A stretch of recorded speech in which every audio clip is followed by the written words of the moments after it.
Kremlin baru saja mengumumkan bahwa Ukraina mencoba membunuh Vladimir Putin. Mereka mengklaim segerombolan besar drone menargetkan kediaman pribadinya. Mereka memakai serangan ini untuk menunjukkan ke dunia bahwa Ukraina tak ingin bernegosiasi damai. Namun, ada satu masalah besar dengan cerita ini, yaitu serangan itu sebenarnya tidak pernah terjadi. Faktanya, laporan militer Kremlin sendiri dari tadi malam benar-benar bertentangan dengan apa yang diklaim oleh Kremlin. Dan orang-orang yang tinggal tepat di sebelah kediaman Putin, mereka punya cerita yang berbeda. Tentang apa yang terjadi malam itu, sepertinya Putin hanya merekayasa upaya pembunuhan untuk menggagalkan kesepakatan damai. Dan kami punya bukti untuk membongkar kebohongan itu. Jadi mari kita bahas sekarang sedikit konteks saja. Presiden Zelensky dan Presiden Trump bertemu di Florida pada Minggu untuk membahas kesepakatan damai baru. Lalu pada hari Senin, Presiden Trump menelepon Putin untuk memberitahukan perkembangan negosiasi damai, apa yang diminta Ukraina dan apa yang tidak mereka setujui. Dalam pertemuan ini, Rusia memberitahu Amerika Serikat bahwa Ukraina baru saja mencoba membunuh Putin. Setelah pertemuan, kami menggelar konferensi pers Menteri Luar Negeri Rusia, Sergei Lavrov, yang berkomentar soal serangan itu. Silakan simak. Pada malam tanggal 20. Pada malam 28 sampai 29 Desember 2025, rezim Kiev melakukan serangan teroris menggunakan 91 drone serang jarak jauh terhadap kediaman negara Presiden Rusia di wilayah Novgorod. Semua drone berhasil dihancurkan oleh sistem pertahanan udara Angkatan Bersenjata Rusia. Tidak ada informasi yang diterima mengenai korban jiwa atau kerusakan yang disebabkan oleh puing-puing drone. Kami menarik perhatian pada fakta bahwa tindakan ini dilakukan selama negosiasi intensif antara Rusia dan Amerika Serikat mengenai penyelesaian konflik Ukraina. Tindakan ceroboh seperti itu tidak akan dibiarkan tanpa balasan.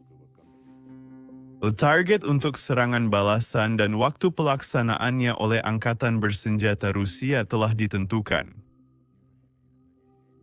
Kami tetap mengikuti proses negosiasi dengan Amerika Serikat tanpa berniat menarik diri. Namun mengingat transformasi akhir rezim kriminal Kiev, yang telah beralih ke kebijakan terorisme negara, posisi negosiasi Rusia akan direvisi. Akan ditinjau sekarang. Menurut pernyataan terpisah dari Rusia, tampaknya Putin sendiri mengatakan kepada Trump bahwa Ukraina mencoba membunuhnya dengan menyerang kediamannya. Hanya beberapa jam setelah negosiasi Amerika Serikat-Ukraina selesai pada hari Minggu, Putin mengklaim bahwa Ukraina sebenarnya tidak menginginkan kesepakatan damai. Dan itulah sebabnya mereka mencoba meningkatkan perang dengan mengejarnya. Presiden Trump ditanya soal reaksinya terhadap berita ini dan apa yang dikatakan Rusia kepadanya. Berikut pernyataannya kepada pers, silakan dengarkan. Kamu tahu siapa yang memberitahuku tentang itu? Presiden Putin yang memberitahuku pagi-pagi sekali katanya. Dia diserang, itu tidak baik. Apakah Anda khawatir bahwa serangan ini, dugaan serangan terhadap kediaman Putin bisa menggagalkan perdamaian? Ya, saya tidak suka itu tidak baik. Saya mendengarnya pagi ini, itu buruk. Jangan lupa, Kamu tahu Tomahawk, saya menghentikan Tomahawk. Saya tidak mau itu, karena kita sedang membicarakan, kamu tahu, ini masa yang sensitif. Ini bukan waktu yang tepat. Menyerang karena mereka menyerang itu satu hal, tapi menyerang rumahnya itu hal lain. Ini bukan waktu yang tepat untuk melakukan semua itu dan tidak bisa melakukannya. Dan saya mengetahuinya dari Presiden Putin bahwa saya sangat marah tentang hal itu. Apakah Anda percaya bahwa ini adalah pembatalan apa? Apakah Dinas Intelijen Amerika Serikat memantau pasiennya secara ketat? Apakah ada sesuatu? Ya, itu sudah keluar. Ya, kita akan cari tahu. Maksudku, kamu bilang mungkin serangannya tidak terjadi. Itu mungkin saja, kurasa. Tapi Presiden Putin bilang padaku, itu memang terjadi pagi ini. Membicarakan cerita ini, Rusia sebenarnya tidak membagikan bukti apapun apakah ini benar-benar terjadi. Faktanya, semua bukti yang kita miliki justru menunjukkan bahwa serangan ini sebenarnya tidak pernah terjadi. Dan bukti ini bukan berasal dari seperti NATO atau negara-negara barat, ini justru berasal dari militer Rusia sendiri. Mari kita lihat isi laporan ini. Sebelumnya, saya ingin mengingatkan kalian, Lavrov mengklaim bahwa Ukraina menembakkan 91 drone ke kediaman Putin. Untungnya, pasukan keamanan berhasil menjatuhkan semua drone tersebut. Tapi itu tetap angka penting yang harus kalian ingat. 91 drone. Mari kita lihat laporan dari Kementerian Pertahanan Rusia ini. Jadi ini adalah laporan yang dikeluarkan oleh Kementerian Pertahanan setiap malam. Pada dasarnya, memberikan pembaruan kepada publik tentang berapa banyak drone yang ditembakkan Ukraina dan berapa banyak drone yang berhasil dijatuhkan Rusia.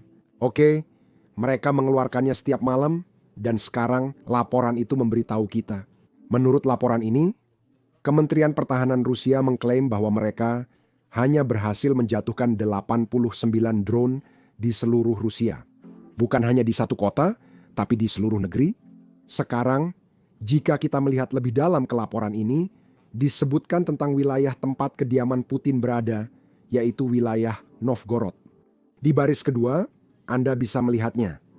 Kementerian Pertahanan Rusia hanya berhasil menjatuhkan 18 drone di wilayah itu. Namun, menurut Kremlin, Ukraina menembakkan 91 drone dan pasukan keamanan berhasil menjatuhkan semuanya. Perhitungannya di sini memang tidak masuk akal. 91 drone tidak sama dengan 18 drone, jadi ada dua orang yang memberikan angka yang benar-benar berbeda. Tapi sayangnya bagi Putin, ini bukan satu-satunya hal yang tidak sesuai dalam ceritanya. Karena sekarang kita juga punya pernyataan dari para penduduk. Pada dasarnya, orang-orang yang tinggal di dekat area tempat kediaman Putin berada, dan mereka sama sekali tidak tahu tentang adanya serangan besar-besaran yang terjadi. Lihatlah laporan ini. Penduduk Valde, Novgorod, Rusia Timur Laut, dekat kediaman Putin, tidak mendengar drone atau ledakan dalam beberapa malam terakhir. Hal ini seolah mengonfirmasi bahwa serangan Ukraina terhadap kediaman Putin sebenarnya tidak pernah terjadi. Hal ini seolah mengonfirmasi bahwa serangan Ukraina yang diklaim terjadi oleh Kremlin sebenarnya tidak pernah terjadi. Penduduk setempat mengaku tidak melihat serangan meski ada klaim dari pihak berwenang. Rusia juga memiliki sistem yang memberi pemberitahuan lebih dulu kepada penduduk di daerah tujuan drone. Kamu tahu, ini seperti peringatan Apple yang kita terima di ponsel kita di sini. Ya, seperti itu. Namun, mereka menerima pesan teks dan telegram yang memberitahu bahwa akan ada serangan udara di dekat rumah mereka. Bersembunyilah, jauhi jendela, masuk ke ruang bawah tanah. Nah, menurut para penduduk, mereka tidak pernah mendapat peringatan seperti itu pada malam ketika Kremlin mengklaim serangan ini terjadi. Biasanya, peringatan itu muncul setiap kali drone datang. Dan selain itu, tidak ada yang mendengar suara dengungan drone di udara, tidak ada yang mendengar ledakan. Tahu kan? Rusia mengklaim berhasil menjatuhkan hampir 100 drone, sehingga ledakan di langit mungkin terdengar oleh penduduk. Tak seorang pun mendengar apa-apa, dan warga setempat juga mengaku tak mengenal siapapun di daerah itu yang pernah mendengar hal serupa. Pada kenyataannya, kota itu hanya tidur sepanjang malam, dan kemudian di pagi hari, Moskwa melaporkan bahwa telah terjadi serangan drone besar-besaran. Jadi setelah semua ini terungkap, Kremlin ditanya tentang hal itu, tahu kan? Mereka ditanya apakah Kremlin memiliki bukti untuk menunjukkan bahwa ada serangan terhadap kediaman Putin. Yah, saya harap kalian suka komedi karena jawaban mereka benar-benar lucu. Dengarkan sendiri. Bisakah Anda menjelaskan apakah ada bukti nyata serangan ke kediaman presiden ini dan apakah Rusia akan menunjukkannya? Misalnya puing-puing dari drone yang berhasil ditembak jatuh. Apakah Anda percaya bahwa ini hanyalah akal-akalan? Saya rasa tidak diperlukan bukti apapun di sini, jika seperti itu. Sebuah serangan drone besar-besaran telah dilakukan, dan berkat kerja pertahanan udara yang terkoordinasi dengan baik, drone-drone tersebut berhasil ditembak jatuh dan dinetralkan. Soal puing-puing, saya tidak bisa berkomentar. Ini tentu saja merupakan urusan militer kita. Kami melihat bahwa Zelensky mencoba menyangkalnya. Dan ada banyak media barat yang bekerja sama dengan rezim Kiev mulai mendorong narasi bahwa hal ini seolah-olah tidak pernah terjadi. Tapi itu adalah klaim yang benar-benar absurd. Itu adalah pernyataan yang benar-benar gila. Sekarang, disinilah saya yakin beberapa dari kalian pasti bertanya satu pertanyaan utama. Kenapa Rusia melakukan ini? Kenapa mereka melakukannya sekarang? Apakah ada motif yang bisa kita ketahui untuk memberitahu kita apa tujuan mereka? Sebenarnya ada, bahkan banyak motif berbeda, jadi mari kita lihat yang paling jelas dulu. Rusia mengeluarkan pernyataan palsu tentang serangan itu dan menyatakan akan memperkeras sikap negosiasi dengan Ukraina. Saat ini, Rusia sebenarnya tidak bernegosiasi dengan Ukraina, melainkan dengan Amerika Serikat. Putin juga terlalu takut bertemu Zelensky. Itulah mengapa dia ingin Amerika Serikat memaksa Ukraina menyerah. Bukankah ini memang bagian dari skema Rusia selama ini? Mereka mengajukan tuntutan tak masuk akal. Kapan? Lalu Ukraina mengatakan, kami tidak akan setuju dengan itu. Kami tidak akan menyerahkan wilayah kami. Kami tidak akan menyerah atas kedaulatan kami. Rusia menyatakan Ukraina yang menolak negosiasi, padahal sebenarnya Rusia sendiri yang tidak mau bernegosiasi. Rusia ingin Ukraina menyerah total, sesuai keinginan Putin. Itulah yang sedang terjadi. Mereka membuat cerita palsu tentang serangan itu, kini menolak memberi bukti, tidak mau bernegosiasi adil, dan ingin Ukraina menyerah. Dan di atas semua itu, saya yakin Rusia akan menggunakan cerita palsu ini sebagai pembenaran untuk semakin banyak menyerang warga sipil Ukraina. Mereka sudah menyerang gedung apartemen Ukraina, mereka juga sudah menyerang sekolah-sekolah Ukraina. Saya menduga kini mereka akan melakukannya lebih besar dan tak ingin dunia melawan mereka. Mereka menciptakan cerita serangan ini sebagai alasan palsu.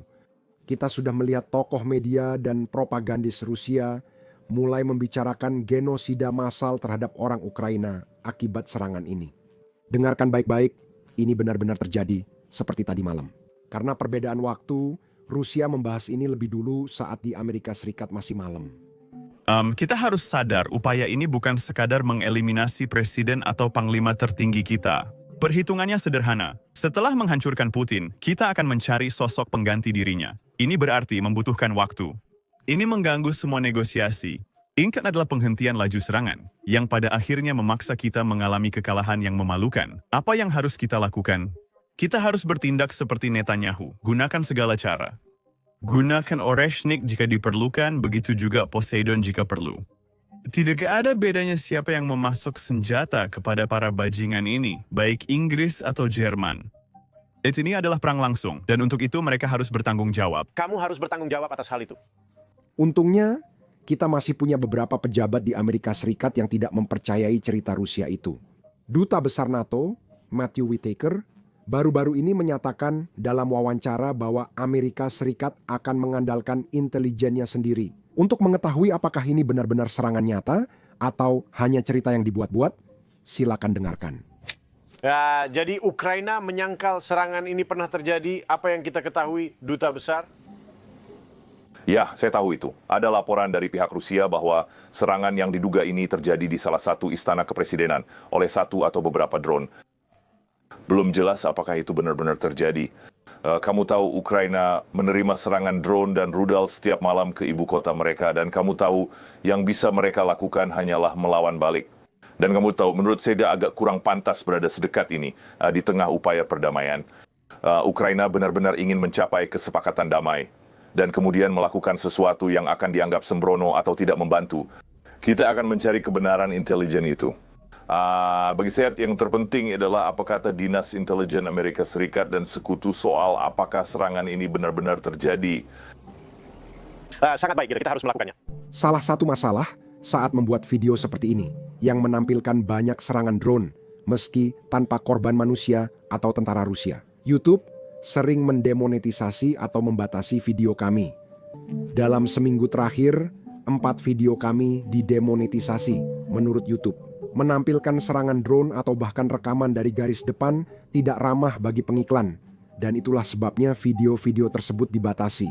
Tapi inilah kenyataan dari peperangan modern, dan inilah perang yang sedang dihadapi oleh orang-orang Ukraina, dan mereka berusaha untuk bertahan hidup. Kami percaya penting untuk meliput ini, sehingga kami meluncurkan platform Basics Insider. Kami membangunnya dari awal, sehingga kami tidak memiliki batasan apapun. Kami tidak perlu mengaburkan serangan drone, rekaman garis depan, atau pangkalan udara Rusia yang dihancurkan. Kami juga tidak menampilkan iklan di situs ini. Dengan demikian, kami tak perlu menyensor diri hanya karena pengiklan tak suka dengan liputan kami. Kami tidak mendanai situs ini melalui iklan, kami mendanainya melalui dukungan Anda. Jadi, jika Anda adalah seseorang yang tertarik dengan liputan seperti ini, dan Anda ingin menonton video kami tanpa sensor, serta mendapatkan konten bonus yang tidak bisa kami unggah di YouTube, maka pastikan untuk bergabung bersama kami di basicsinsider.com. Anda bisa klik tautan di deskripsi atau scan kode QR di layar. Dengan bergabung, Anda bisa menonton semua konten yang sudah kami unggah dan semua video yang akan kami unggah di masa depan. Selain itu, Anda juga akan mendukung liputan kami dan mendukung channel kami, jadi terima kasih banyak. Nama saya Sam dan sampai jumpa di video berikutnya.